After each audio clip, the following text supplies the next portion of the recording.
సంవత్సరం రాత్రి 9 గంటలకు ఇబ్రహీంపట్నం పోలీసులు చరణ్ అనే వ్యక్తి నుంచి ఒక ఫిర్యాదు తీసుకున్నారు.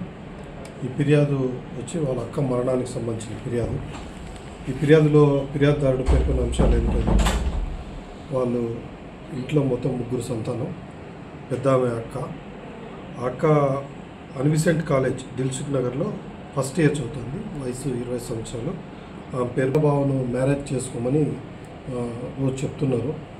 అయితే దీనికి ఆమెకి ఇష్టం లేదు. ఎందుకంటే శశి అనే అబ్బాయిని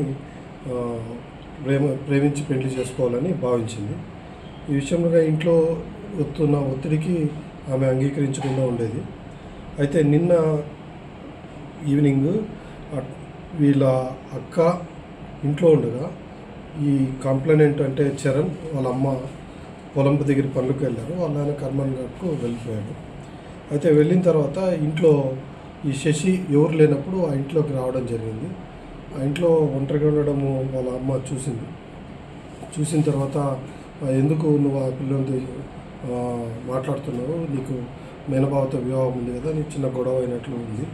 ఆ గొడవ అయిన తర్వాత ఆ గొడవలో జరిగిన దీంట్లో చున్నీతో ఆ అమ్మాయిని మెడ నిలిపి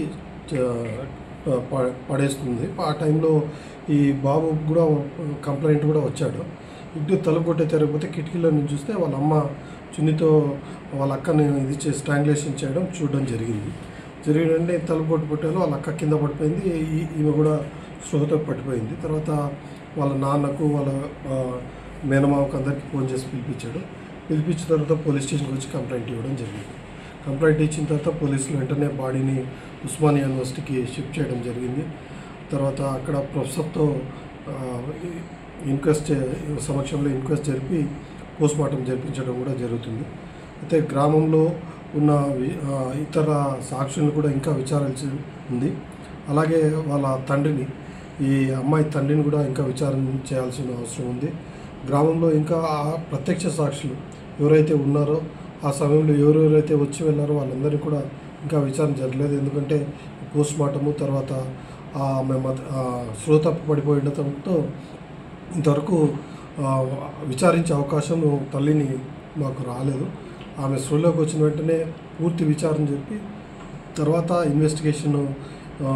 ఈ ఇన్వెస్టిగేషన్ అంతా కూడా మా డీసీపీ మేడం సుంతారెడ్డి మేడం గారి పర్యవేక్షణలో జరుగుతుంది.